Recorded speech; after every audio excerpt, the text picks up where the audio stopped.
أعوذ بالله من الشيطان الرجيم بسم الله الرحمن الرحيم الطلاق مرتان فإمساك بمعروف وتسريح بإحسان ورغم مجد کې د نکاح او د طلاق متعلق ډېر شي آیاتونه دي لیکن دلته چې کوم آیاتونه ذکر کړي او پرونه مو ویل دا د ضابطې او د قاعدې حیثیت لري دا پکې ډېر مستحکم او مضبوط د قاعدو په حیثیت کې د آیاتونه دي دلته دې آیات کې د طلاق تذکره ده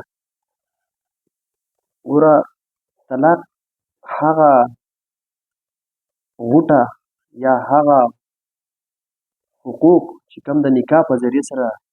یو بل باندې لازم شي یا هغه شیزونه چې د نکاح د وجې حلال شي هغه د نکاح هغه غوټه او هغه د نکاح هغه تعلقات ختمولو ته طلاق وایي. اوس نکاح څه ته وایي؟ نکاح هم د عام معاملاتو په شان یو شیز دی څنګه چې سړی یو شی اخلي خرڅوي د خرید پیرود په شان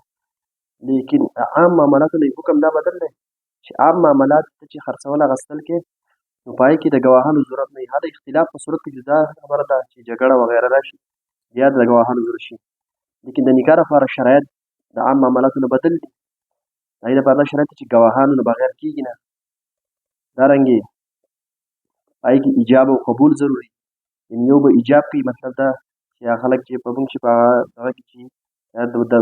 موږ ورکړي ده بل وایي موږ هغه قبوله کړې ده وغیره نو دې ته ایجاب او قبول وایي دا داسې نور ډېر آداب دي د نکاح لپاره د عام معاملاتو په شان شی نه دی نکاح بل دا د نکاح چې کېږي نو د قرآن مجید د نصوصو نه او د حدیثو نه د هغې پته دا لګي هر ځای کې چې د آیتونو باندې غور وکړي نو د هغې مطلب دی چې دا دې داسې وکړی شي مضبوطه چې د ټول عمر دپاره دې باقي پاتې شي یعنې نکاح دې بیا ختمه نه کړی شي عام معاملات چې کېږي نو د هغې په داسې طریقې سره کېږي د هغې حکم دی که ته یې ختمې جو ختمې که لیکن د قرآن او د حدیثو نه پته دا لګي چې نکاح دې ختم نه کړی شي بلکې همیشګیري یعنې عمر بر له دې دا قایم وساتلی شي لکه د دې شرایط دې سوچ وکړي لکه دا ګواهان بل دا د نکاح لپاره دا حکم دی نبي علیه السلام یو حدیث هم دی چې اعلنوا بالنکاح ولو بالدف چې په نکاح به اعلان وکړي یعنې اعلانیې وکړي او د ټولو خلکو په مخ کې وکړي بل دا په جومات کې کولی بیا سنت دي نو په جومات کې وکړي نو دې شرایط او دې ته چې وګورئ نو دې مطلب دا دی چې نکاح دې همیشه دپاره قایم پاتې شي ځکه د خلکو د مخې ته یو شی وکړي بیا باطلې خو سړی بې شرمېږي بل دا عام عرفي خبره هم دا ده چې نکاح دې عمر بر له قایم پاتې شي ځکه که نکاح ته ختمې نو د هغې سره څومره مسایل شروع شي یو خو دا چې اکثر خو د دوو خاندانونو جګړه راشي یا د معاشرې بلکې د قبیلو او د ډېر لوی لوی پورې چې دی لرې لرې پورې چې دی اختلافات جوړېدی شي چې دا نکاح ختم شي نو د هغې نه چې دی خپلولیانې ختمې شي ډېر مسایل دې جوړ شي نو به هر صورت چې دی نکاح چې ده د دې حکم دا دی چې دا همیشه دپاره دې وکړی شي او دغه وجه ده چې دا په داسې صیغو سره کېږي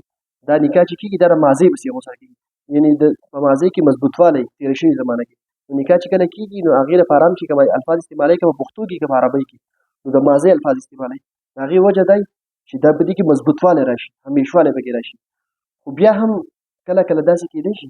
چې هغه اختلافات یا داسې مسایل مخې ته راشي چې اوس بلکل هغه نکاح قایم نه شي پاتې کېدی پکار خو داسې نه ده لیکن که داسې وشي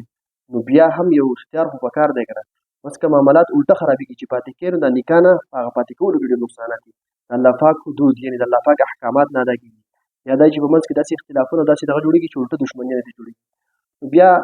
شریعت طلاق چې دی دا جایز ګرځولی دی لیکن د ټولو نه په جایز شیزونو کې د ټولو نه مبغوض او ناپسندیده شی چې دی الله پاک په نسبت باندې طلاق دی دا حدیث دی د نبي علیه السلام حدیث شریف دی چې په جایز یعنې په حلال کارونو کې د ټولو نه ناخوښه او مبغوض چې بغض کولی کېږي د هغې سره هغه د الله پاک په نسبت حلال دی لیکن طلاق دی یعنې انتهایي ناخوښه شی دی جایز دی خو انتهایي ناخوښه شی دی چې اوس کله داسې دې کیفیت ته انسان ورسي چې حقوق نه ادا کېږي او مسلې جوړېږي نو بیا د طلاق چې دی هغه مشروع شی دی نو دې آیات کې د طلاق ذکر دی الطلاق مرتان طلاق په دوه قسمه دی دوه کرته دی وره د طلاق قسمه مخکې آیات کې بیا انشاءالله ووایو د طلاق دوه درې قسمونه دي د هغې احکامات به وایو دلته د طلاق رجعي مراد دی طلاق رجعي به داسې وایو چې په صریح الفاظو کې کوم طلاق ورکړی شي د طلاق لفظ ورسره استعمال شي د هغې مختلف صورتونه کېدی شي خو چې د طلاق صریح لفظ استعمال شي یعنې صفا صفا لفظ د طلاق استعمال شي دې د طلاق رجعي وایي نو الطلاق مرتان طلاق رجعي دوه کرته دی یعنې دوه قسمه دی اصل طلاقونه خو درې دي، خو دلته دوه ذکر کوي، مخکې آیت کې بیا درېیم ذکر را روان دی. نو طلاق رجعي دوه کړه دی، نو فامساک بمعروف او تسریح باحسان. نو د دې طلاق رجعي دي که دوه ورکړل، نو یو خو یو دی که نه، چې یو دې ورکړو نو د هغې نه بعد هم انسان د اختیاري په دې کې رجوع کولی شي په دغه عدت کې چې دا عدت نه تېر شي بغیر د نکاح نه، دغه شان د دوو هم حکم دی. نو که دوه طلاقه رجعي ورکړی شول، نو فامساک بمعروف او تسریح باحسان، یا خو د ایثار کې دی لره بمعروف د دستور مطابق، یعنې که طلاق دې دوه طلاقونه دې ورکړلو، نو په دې آیات کې د مخکې حصه کې دا واضح کوي، په دې کې یو څو مسایل دا دي چې اوس د دې نه بعد تا ته اختیار شته، که درېیم طلاق دې رانه ورکړی نو تا ته دا اختیار شته چې رجوع وکړه. رجوع تاسو ته مو ویل یا خو کوروالی وکړی شي، یا بعضې صورتونو کې په قول سره په خولې سره هم کېږي چې ما رجوع کړې ده د خپل طلاق نه، یعنې ما رجوع کړې ده، دې ته دا رجوع شوه. او په دې صورت کې چې دی په امساک بمعروف دا معلومي چې نکاح ته ضرورت هم نشته، نوي نکاح ته، ځکه چې دوه طلاقه خو واقع شي نه دي او په هغې منځ کې تا رجوع وکړه، نو په دې کې نکاح ته هم ضرورت نشته. بغیر د نکاح نه چې رجوع دې وکړه نو ستا نکاح واپس ته چې دی هغه حقوق چې دی هغه زوجیت هغه تعلق باقي پاتې شو. نو فامساک بمعروف او تسریح باحسان، یا په ښې طریقې سره یې ازاده کړه. یعنې په امساک بمعروف مطلب دا دی د دستور مطابق دا دی که ستا اراده د خاوند اراده په دې طریقې سره چې اوس یې دا اراده وکړه چې زه به چې دی د خیرخواهۍ نیتي او حقوق به ادا کومه او د خیرخواهۍ په نیت یې پاتې کوي، نو بیا دې پاتې کې رجوع دې وکړي. او که دا نیت یې نه وي نو دې آیت نه دا پته لګي چې د دستور مطابق یعنې حقوق وله نه ادا کوي، خو تنګۍ او بیا به خپله نکاح کې راولي، بیا په کار دا ده چې خپله نکاح کې مه راوله که تنګۍ. او تسریح باحسان دلته هم الله پاک راوړو چې یا دې پرېږدي، تسریح په معنا ازادول، یا ازاده که بې احسان په ښې طریقې سره. یعنې ښې طریقه دا ده چې دوه طلاقه دې ورکړي دي نو درېیم مه ورکوه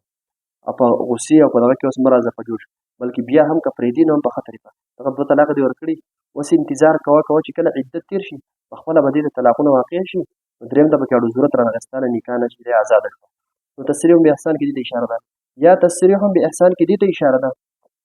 چې پرېږدي نو هم په ښه طریقه یې پرېږده، یعنې دې ته چې دی څه جامې پیسې وغیره ورکړه، ځکه چې دومره وخت ستا سره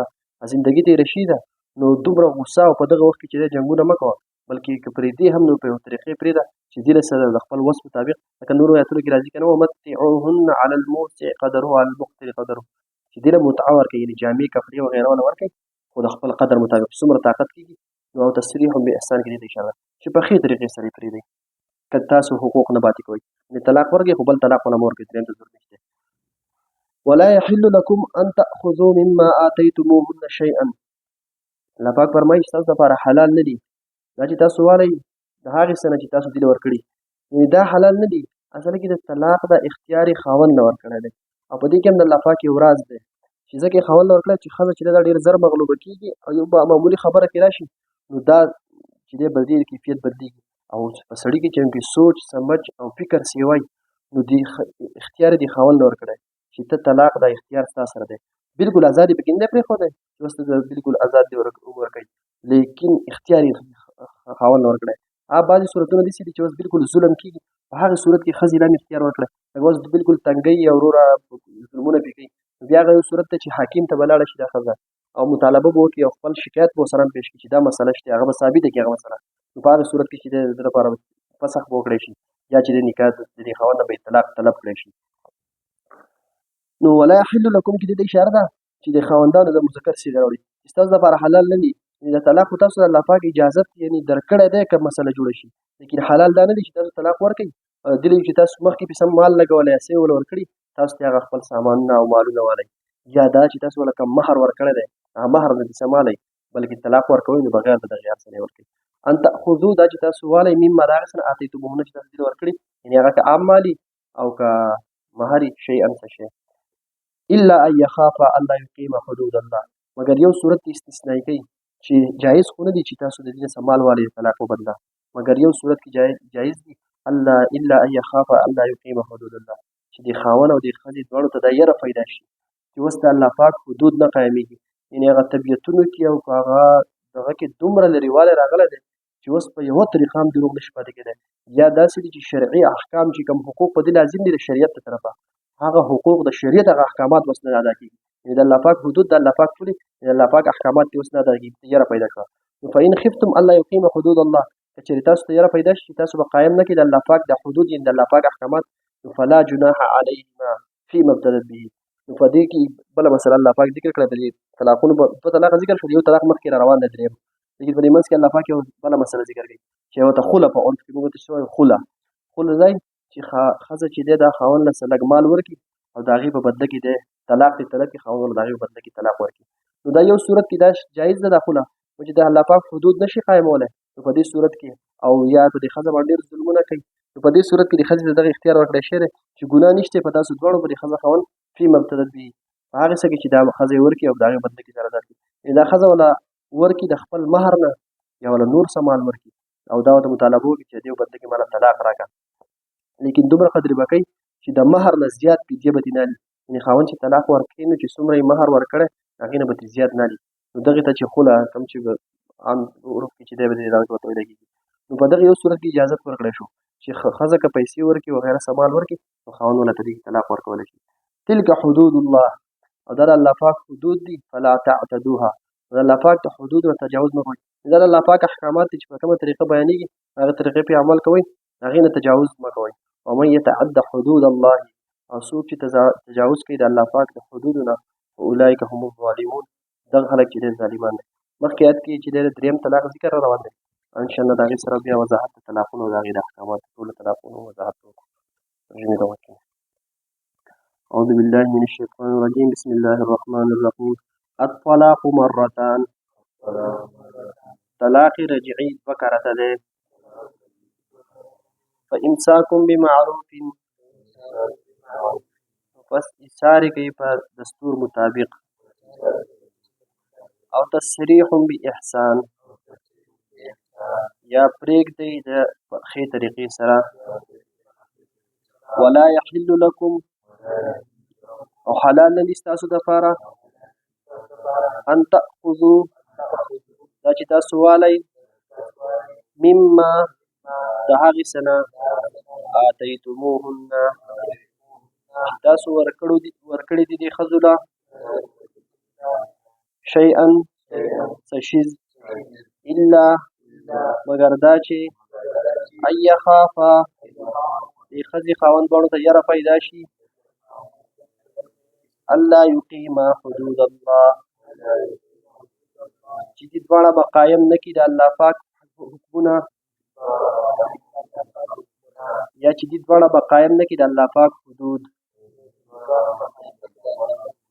فإن خفتم پس که چېرې تاسو ته یره وي الله یقیما حدود الله چې قایم به نه کړی شي د الله پاک حدود فلا جناح علیهما